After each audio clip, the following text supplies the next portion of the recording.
IMF से मुआहिदे पर 1-2 दिन में फैसला हो जाएगा, वजीर आजम पर उम्मीद। शहबाज शरीफ का चंद रोज में MD IMF से चौथा राब्ता। फ्रांस में 3 मुलाकातों के बाद आज टेलीफोन पर गुफ्तगू हुई। मुआशी सूरत हाल की बेहतरी के अहदाफ मुश्तरका कोशिशों से हासिल करने के आज़म का इरादा। वज़ीर आज़म ने कहा कि IMF प्रोग्राम के निकात पर हम आहंगी 1-2 दिन में IMF के फैसले की शक्ल इख्तियार करेगी। MD IMF ने कहा पाकिस्तान की मुआशी सूरत हाल में बेहतरी चाहते हैं। क्रिस्टलिना जॉर्जिएवा ने वज़ीर आज़म शहबाज शरीफ के कायदाना आज़म को सराहा। MD IMF ने वज़ीर आज़म से पेरिस में होने वाली मुलाकातों के तनाजुर में पाकिस्तान की जानिब से IMF का प्रोग्राम मुकम्मल करने की कोशिशों के हवाले से एतराफ़ किया। पाकिस्तान और IMF का मुआहिदा 30 जून को ख़त्म हो रहा है।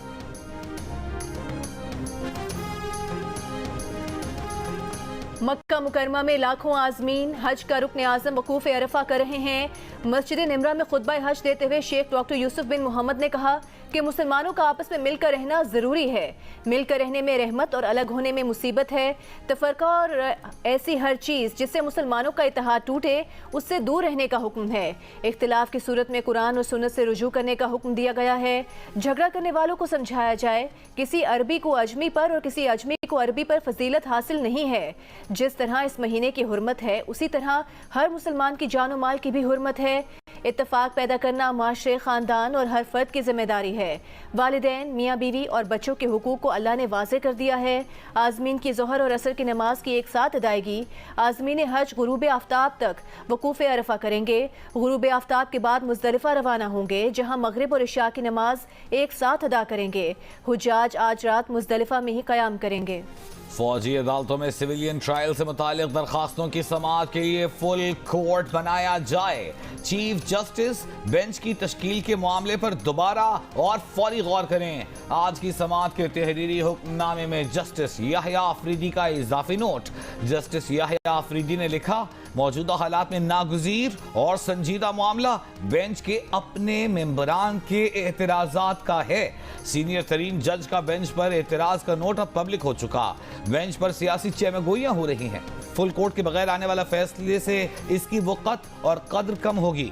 बेंच की तश्कील का मामला दोबारा देखने से मुमकिन है अदालती निज़ाम पर अवामी एतमाद बहाल हो। सुप्रीम कोर्ट ने फौजी अदालतों में सिविलियंस के ट्रायल पर हुक्म इम्तना देने की दरख्वास्त मुस्तरद कर दी। समाअत के आगाज पर अटॉर्नी जनरल ने अदालत को बताया कि इस वक्त किसी सिविलियन का मिलिट्री कोर्ट्स में ट्रायल नहीं चल रहा, जिस पर चेयरमैन PTI के वकील अजीज भंडारी ने कहा कि अटॉर्नी जनरल और DG ISPR के बयानात में तजाद है, क्योंकि DG ISPR कह चुके हैं कि फौजी अदालतों में 102 अफराद का ट्रायल जारी है। अटॉर्नी जनरल ने कहा कि वो अपने बयान पर कायम हैं। इस पर चीफ जस्टिस ने कहा कि उन्हें अटॉर्नी जनरल की बात पर एतमाद है।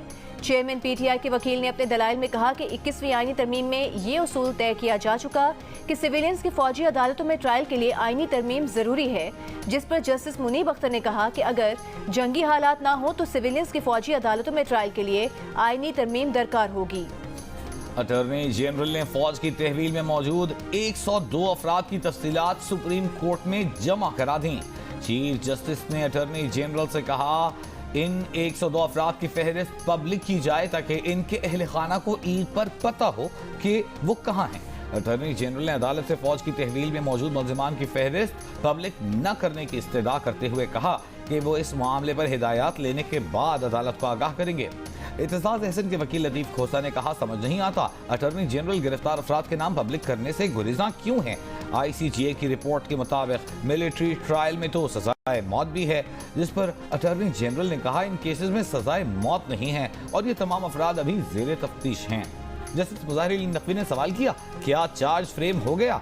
अटॉर्नी जनरल ने जवाब दिया कि अभी चार्ज फ्रेम नहीं हुआ, जिस पर जस्टिस मुनीब ने कहा कि जब किसी पर आर्मी एक्ट के तहत चार्ज ही फ्रेम नहीं हुआ तो फौज तहकीकात कैसे कर सकती है।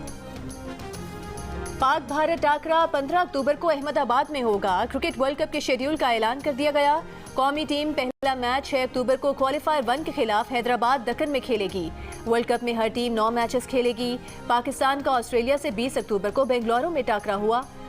27 अक्टूबर को जनूबी अफ्रीका से मैच पड़ेगा। 4 नवंबर को न्यूजीलैंड और 12 नवंबर को इंग्लैंड से मुकाबला होगा। वर्ल्ड कप का इफ्तिताही मैच दिफाई चैंपियन इंग्लैंड और न्यूजीलैंड के दरमियान 5 अक्टूबर अहमदाबाद में होगा। पहला सेमीफाइनल 15 नवंबर को मुंबई, दूसरा 16 नवंबर को कोलकाता में होगा। फाइनल 19 नवंबर को अहमदाबाद में होगा। پاکستان کرکٹ بورڈ کا کہنا ہے کہ دورہ بھارت اور میچ وینیوز سے متعلق حکومت کی کلیئرنس درکار ہے۔ حکومت جو بھی ہدایات دے گی ایونٹ اتھارٹی آئی سی سی کو آگاہ کر دیں گے۔ آئی سی سی کو حکومتی کلیئرنس سے متعلق 2 ہفتے پہلے ہی بتا دیا تھا۔ ہر ٹیم پاکستان آ کر کھیلنے کو تیار ہے، بھارت کا دوہرا معیار کیوں؟ پاک بھارت ٹاکرے میں سابق پاکستان کرکٹ ٹیم کے لیجنڈری آل راؤنڈر عبدالرزاق کا سوال۔ سکندر بخت نے بھی پاکستان ٹیم کے بھارت نہ جانے کی رائے دی، کہا دونوں ٹیمز کا میچ تگڑا ہوتا ہے، لیکن اگر بھارت پاکستان نہیں آتا تو ہم کیوں جائیں؟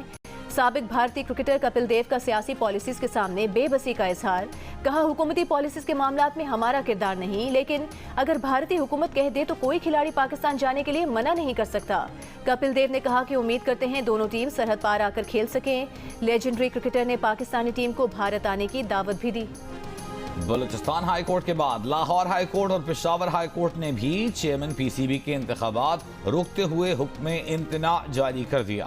وفاقی حکومت، پی سی بی الیکشن کمشنر، دیگر فریقین کو نوٹسز جاری، جواب طلب۔ پشاور ہائی کورٹ نے کیس کی سماعت غیر معینہ مدت تک کے لیے ملتوی کر دی۔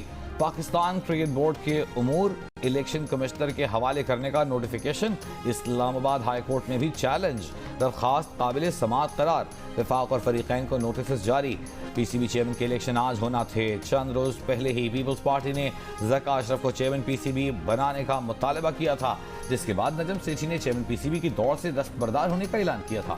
وزیر اعظم شہباز شریف نے ذکا اشرف کو چیئرمین پی سی بی بنانے کے لیے گورننگ بورڈ کی رکنیت کی منظوری دے دی ہے۔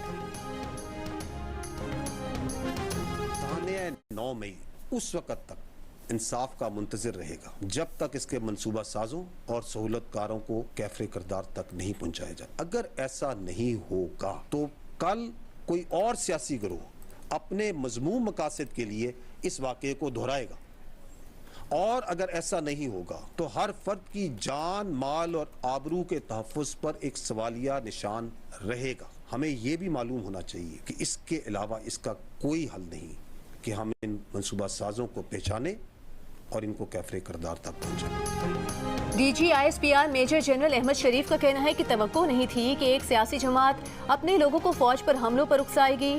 سانحہ 9 مئی اس وقت تک انصاف کا منتظر رہے گا جب تک منصوبہ سازوں اور سہولت کاروں کو کیفر کردار تک نہیں پہنچایا جاتا۔ انہوں نے کہا کہ آج کارروائی نہ کی تو کل کوئی اور سیاسی گروہ مذموم مقاصد کے لیے اس واقعے کو دہرائے گا۔ فوج کے لیے تمام حقیقی سیاسی جماعتیں قابل احترام ہیں۔ کوئی سیاسی لیڈر پریس کانفرنس کرتا ہے یا نہیں کرتا، کوئی پارٹی چھوڑتا ہے یا نہیں چھوڑتا، یہ اس کا ذاتی اور انفرادی عمل ہے۔ فوج نے لیفٹیننٹ جنرل سمیت 3 افسران کو نوکری سے نکال دیا۔ یہ افسران 9 مئی کو جی ایچ کیو، جناح ہاؤس اور دیگر فوجی تنصیبات کی حفاظت میں ناکام رہے تھے۔ 3 میجر جنرلز اور 7 بریگیڈیئر سمیت 15 افسران کے خلاف سخت کارروائی مکمل۔ وزیر دفاع خواجہ آصف کا کہنا ہے کہ 9 مئی کے ملزمان کو جب تک سزا نہیں ملے گی صرف پارٹی پر پابندی لگانا حل نہیں ہے۔ سوشل میڈیا پر پابندی لگانے کا آپشن ہر وقت موجود ہے اور عمل بھی کیا جا سکتا ہے۔ سوشل میڈیا یورپ اور چین میں بھی ریگولیٹ ہو رہا ہے، یہاں بھی ہونا چاہیے۔ فوجی تنصیبات اور یادگار شہداء پر حملوں میں ملوث افراد کا احتساب کیا گیا جو قابل تحسین ہے۔ قانون کو حرکت میں لانے کے لیے رکاوٹیں عبور کرنی پڑ رہی ہیں جو عبور ہو جائیں گی۔ پیپلز پارٹی اور نون لیگ حصول اقتدار کے لیے دبئی میں ہیں۔ پی ٹی آئی رہنما شاہ محمود قریشی کی تنقید، کہا بلاول بھٹو اور مریم نواز وزارت عظمیٰ کے امیدوار ہیں۔ آج یا کل آئی ایم ایف کا پول کھلنے والا ہے، ڈار صاحب کو آئی ایم ایف کے آگے گھٹنے ٹیکنے پڑے۔ سابق وزیر اعظم نواز شریف کی دبئی میں خصوصی ملاقاتوں کا سلسلہ جاری۔ آج کے مذاکرات میں ملکی معاشی بہتری، سرمایہ کاری پر گفتگو ہوئی۔ مذاکرات کا محور سیاست سے زیادہ معیشت رہا۔ منی لانڈرنگ کیس میں پی ٹی آئی کے صدر پرویز الہی کا جسمانی ریمانڈ کیوں نہیں دیا گیا؟ ایف آئی اے نے فیصلے کے خلاف سیشن کورٹ میں اپیل کر دی۔ اپیل میں کہا گیا ہے کہ جوڈیشل میجسٹریٹ نے حقائق کے برعکس فیصلہ سنایا۔ پرویز الہی کے خلاف منی لانڈرنگ کی تحقیقات کرنی ہے۔ جسمانی ریمانڈ نہ دینے کا حکم کل عدم قرار دیا جائے۔ ایڈیشنل سیشن جج نے اپیل پر نوٹس جاری کرتے ہوئے 4 جولائی کو جواب طلب کر لیا۔ انسداد دہشت گردی عدالت لاہور میں جناح ہاؤس جلاؤ گھیراؤ کے مقدمے میں سابق گورنر پنجاب عمر سرفراز چیمہ کی اہلیہ رابعہ سلطان کی شناخت پریڈ، ملزمہ کو شناخت کر لیا گیا۔ عدالت میں پولیس کی رابعہ سلطان کے جسمانی ریمانڈ کی استدعا مسترد، جوڈیشل ریمانڈ پر جیل بھیج دیا گیا۔ رابعہ سلطان کا موقف ہے کہ ان کا کسی پارٹی سے تعلق نہیں، گھریلو خاتون ہیں، شوہر کے کیسز کی پیروی کی سزا دی جا رہی ہے۔